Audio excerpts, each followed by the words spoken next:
अस्सलाम वालेकुम। उम्मीद है आप सब खैरियत से होंगे।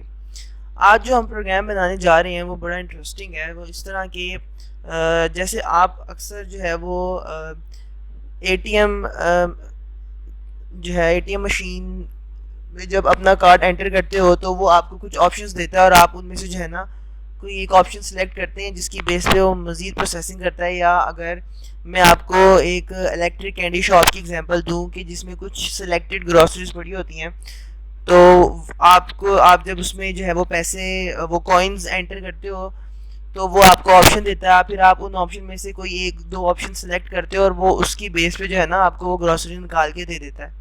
ठीक है। इसी तरह का हम आज एक प्रोग्राम बनाने जा रहे हैं कि आपको कुछ ऑप्शंस जो हैं वो अवेलेबल होंगे, उनमें से आपको एक एंटर करोगे और आपको वो उस ऑप्शन के आगे जो भी कैलकुलेशन लिखी हुई है ना वो कैलकुलेट करके दे देगा। ठीक है।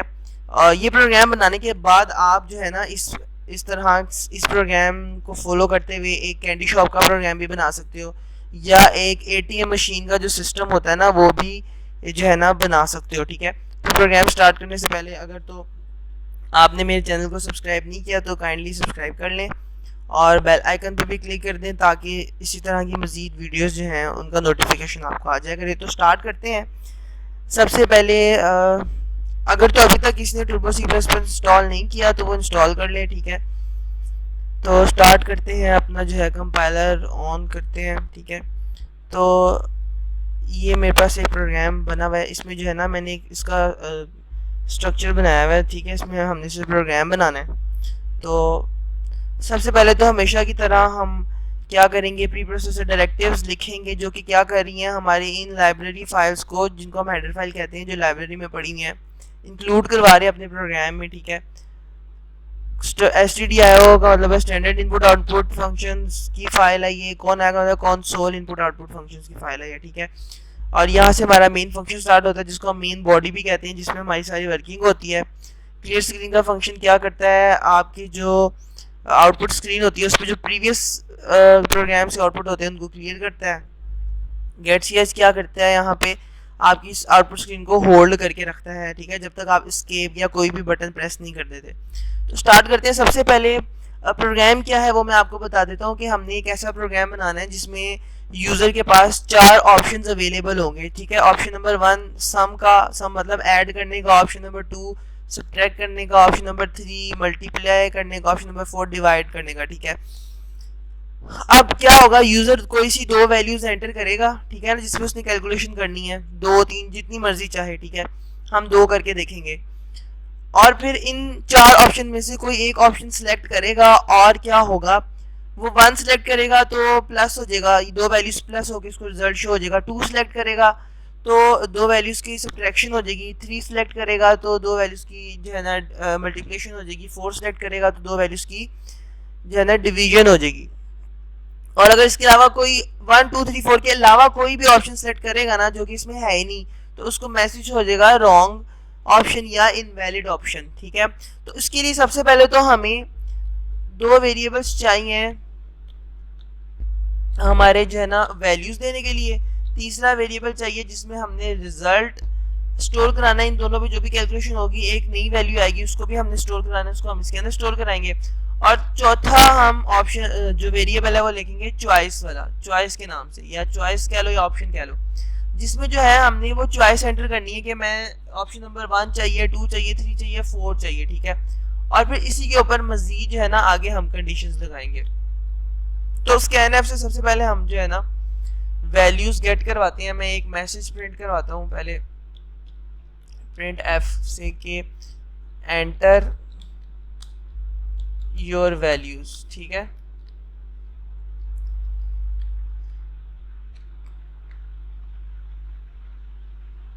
अच्छा, उसके बाद वन बाय वन करके जो है ना हम वैल्यूज प्रिंट करवा देते हैं। ठीक है। यहाँ पे मैं लिखूंगा वैल्यू वन मतलब पहली वैल्यू। ठीक है। और यहाँ पे मैं इसको स्कैन एफ करवाऊंगा तो यहाँ पे मैं लिखूंगा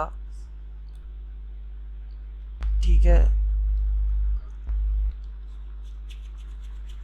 यहाँ पे मैं उसको, अब मुझे स्कैनफ करवाना है तो यहाँ पे अच्छा मैं %d लिखूंगा और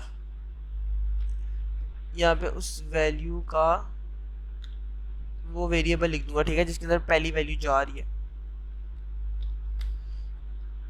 यहाँ पे वो वैल्यू मैं उसको गेट करवा दूंगा, %d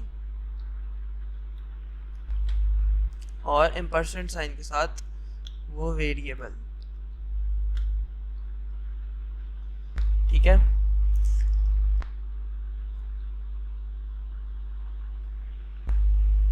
अच्छा, ये तो मैंने यहाँ पे नहीं लिखना है ना, क्योंकि अभी मैंने वैल्यू नहीं गेट कराई है, तब लिखते हैं जब वैल्यू जो है मैं वैल्यू उसको दे चुका होता हूँ। वैल्यू तो मैं यहाँ पे बाद में दे रहा हूँ, ठीक है।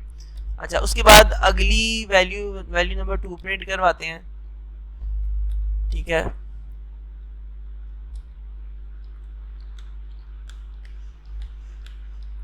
वैल्यू नंबर 2 जो है वो हमारी बी वैल्यू है, मतलब वेरिएबल जिसमें स्टोर हो रही है वो बी है, ठीक है।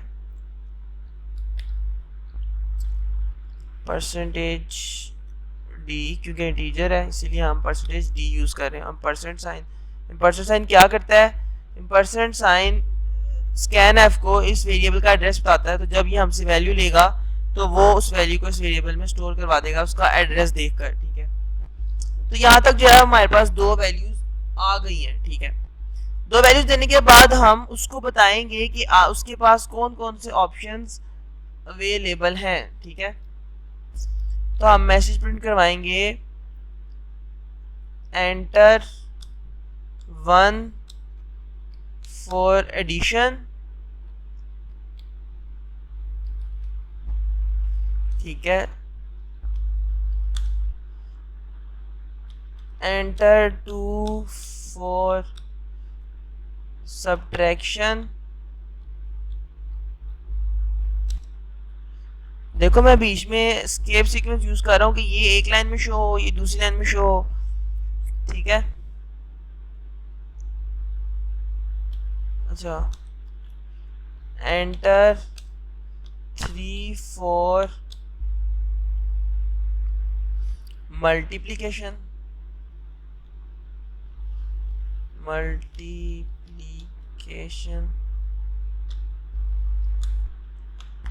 और एंटर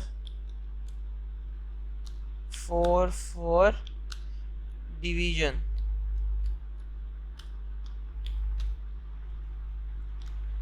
ठीक है। तो ये एक मैसेज प्रिंट करवा दिया। अब आगे वो वैल्यू जो है ना उसको देनी है कि मैं इनमें से 1 2 3 या 4 उसको वैल्यू दूंगा, और वो वैल्यू मैं जो दूंगा वो कहाँ पे जाएगी? वो वैल्यू जाएगी चॉइस के वेरिएबल के अंदर, ठीक है। परसेंट साइन के साथ चॉइस का वेरिएबल लिख देता हूँ। अब यहाँ तक जो है ना इस चॉइस को वैल्यू मिल गई भी है। अब हमने इस चॉइस के ऊपर कंडीशन लगानी है। क्या कंडीशन लगानी है? स्विच यूज करते हुए, ठीक है। तो स्विच के अंदर जो मैं एक्सप्रेशन दूंगा वो ये चॉइस का होगा, क्योंकि इसने चॉइस के ऊपर कंडीशन लगानी है, ठीक है। अब कंडीशन का मतलब है केसेस। स्विच में जो है ना वो केसेस यूज होने हैं हमारे पास। तो केस 1 है कि जब चॉइस की वैल्यू 1 होगी तो क्या होगा? तो रिजल्ट में हम क्या करेंगे? ए और बी को प्लस करके स्टोर करवा देंगे और उसको रिजल्ट की वैल्यू को क्या करवा देंगे? प्रिंट करवा देंगे। क्या प्रिंट करवाएंगे? Sum of A and B is, बल्कि ए एंड बी की जगह पता है क्या लिखते हैं? ए एंड बी की जगह ना हम वैल्यूज उसको प्रिंट करवाएंगे। कैसे भला? यहाँ पे %d लिखूंगा, यहाँ पे भी %d लिखूंगा और यहाँ पे भी %d लिखूंगा। तो ये तीनों जगह आपको मैसेज की जगह वैल्यूज नजर आएंगी। कैसे? पहली वैल्यू है ये, पहली जो वैल्यू है ये है a की, और दूसरी वैल्यू जो है वो है b की, और तीसरी वैल्यू जो है वो है रिजल्ट की। ठीक है। और उसके बाद क्या कर दूंगा, स्टेटमेंट ब्रेक कर दूंगा। इसी तरह केस कि अगर 2 होती है वैल्यू चॉइस के अंदर, अगर मैं वैल्यू जो स्टोर कराता हूँ वो 2 करवाता हूँ, तो क्या होगा, तो फिर रिजल्ट में हमारे पास जो रिजल्ट है वो हम सब्ट्रैक्ट करेंगे कि a माइनस बी, ठीक है। और फिर उसको क्या करेंगे, प्रिंट करवा देंगे। Subtraction of percentage d and percentage d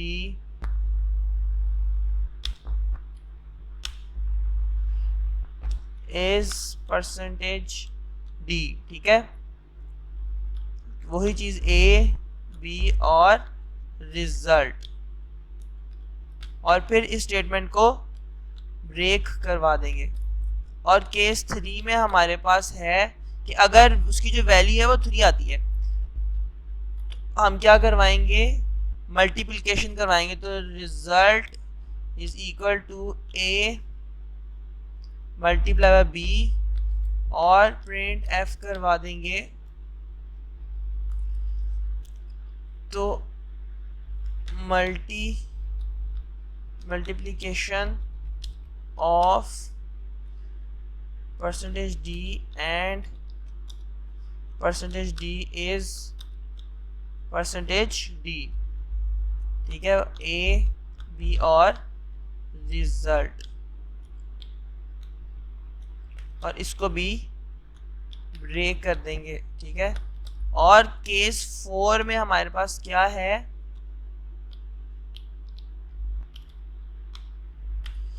कि हम जो है वो डिवीजन करवा रहे हैं, ठीक है। तो डिवीजन कैसे करवाएंगे, result is equal to a divided by b, और फिर उसको प्रिंट f करवा देंगे, ठीक है। तो प्रिंट f में कहेंगे डिवीजन ऑफ a, यहाँ पे हम वैल्यूज यूज कर रहे हैं, percentage d and percentage d is percentage d, ठीक है। यहाँ पे a b और रिजल्ट, ठीक है। और इसको भी फिर हम ब्रेक कर देंगे। और लास्ट हमारी रह जाती है डिफॉल्ट। हमारी कंडीशंस खत्म हो गई हैं, तो डिफॉल्ट में हमने उसको क्या बताना है कि अगर वो 1 2 3 और 4 के अलावा कोई भी वैल्यू प्रिंट करेगा तो उसको मैसेज प्रिंट हो जाए कि रॉन्ग ऑप्शन, ठीक है।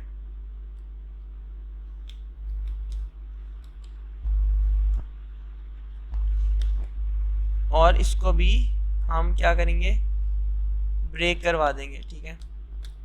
तो हमारी जो है ना ये स्विच स्टेटमेंट कंप्लीट हो गई है, और हमने जो है ना यहाँ पे प्रोग्राम कंप्लीट हो गया है। उम्मीद है कोई एरर नहीं आएगा, आएगा भी तो देख लेंगे, ठीक है। तो इसको रन करके देखते हैं। एरर आ ही गया है, एरर दे रहा है स्टेटमेंट मिसिंग, मतलब कि मैंने सिंटैक्स एरर दिया है। क्योंकि प्रोग्राम हमारा थोड़ा सा लेंथी है ना, इस वजह से कहीं ना कहीं कोई एरर आ ही जाएगा।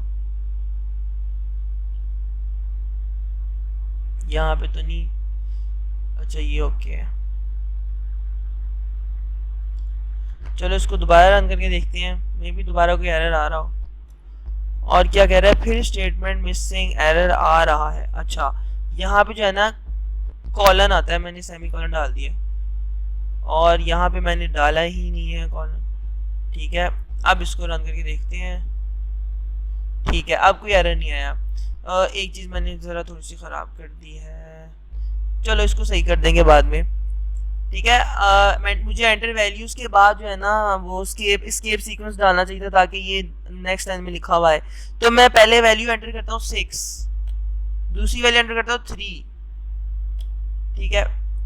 अब उसने मुझे देखो कहा है एंटर 1 एंटर करो, एडिशन के लिए 2 एंटर करो, सब्ट्रैक्शन के लिए 3 एंटर करो, मल्टीप्लिकेशन के लिए 4 एंटर करो, डिवीजन के लिए मुझे यहाँ पे भी स्केप सीक्वेंस यूज करना चाहिए था।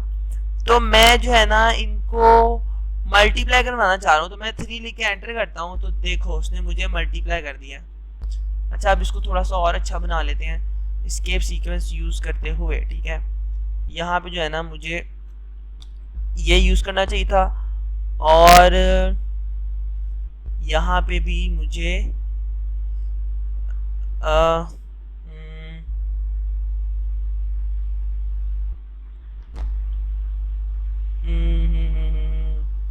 यहाँ पे भी मुझे एक जो है ना और मैसेज प्रिंट करवाना चाहिए था, जहाँ पे मैं लिखता प्रिंट एफ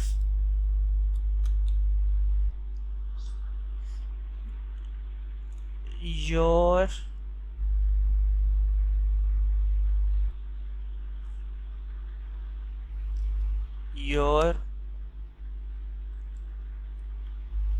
चॉइस।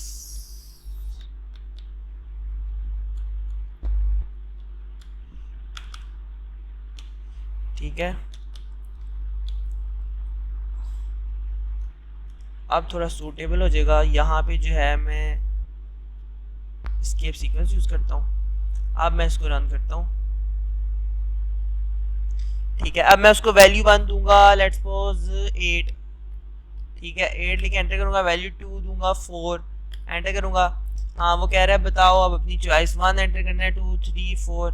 मैं कहता हूँ मुझे 2 एंटर करना है, तो उसने मुझे सब्ट्रैक्ट करके बता दिया, सब्ट्रैक्शन ऑफ 8 एंड 4 इज 4। ठीक है, अब मैं डिफॉल्ट वाली स्टेट वो यूज करूंगा, मतलब मैं 1 भी नहीं दूंगा, 2 भी नहीं दूंगा, 3 भी नहीं दूंगा और 4 भी नहीं दूंगा। मैं इस पे एंटर करूंगा 7, तो देखो उसने मुझे कहा रॉन्ग ऑप्शन। तो क्यों? क्योंकि मेरी ऊपर वाली सारी कंडीशन फॉल्स हो गई। तो ये था हमारा आज का प्रोग्राम। हमने क्या किया, सबसे पहले हमने वेरिएबल्स देखे कि कितने वेरिएबल इसके हैं, उसके बाद हमने 2 वैल्यूज एंटर करवाई, उसके बाद हमने उसको ऑप्शन बताया कि 1 जो है एडिशन के लिए, 2 सब्ट्रैक्शन के लिए सारे, और उन ऑप्शन में से एक ऑप्शन सिलेक्ट करने को कहा जिसको हमने चॉइस के वेरिएबल के अंदर स्टोर करवा दिया, और उसके बाद उस चॉइस के वेरिएबल के ऊपर हमने स्विच स्टेटमेंट से कंडीशंस लगाई कि अगर चॉइस में 1 आता है तो ये करे, 2 आता है तो ये करे, 3 आता है तो ये, 4 आता है तो ये, और अगर 1 2 3 4 चारों ही नहीं आते तो फिर ये वाली स्टेटमेंट प्रिंट करवा दे। Simple is that. इसी तरह हम एटीएम मशीन भी बनाते हैं और अपनी कैंडी शॉप वाली मशीन भी का प्रोग्राम भी इसी तरह इजीली बना लेंगे। ठीक है, लेंथी होगा लेकिन आसान होगा, उसकी लॉजिक बहुत आसान होगी। तो उम्मीद है आप लोगों को ये समझ आ गया होगा। तो आज के लिए इतना काफ़ी है। कमेंट्स में मुझे ज़रूर इसके बारे में बताइएगा। ठीक है, और अगर आप लोगों को और भी कोई प्रोग्राम बनवाना है तो मुझे कमेंट्स में बताया करें। ठीक है, तब तक के लिए इतना काफ़ी है। अपना ख्याल रखिएगा, मिलते हैं अगले लेक्चर में। अल्लाह हाफ़िज़।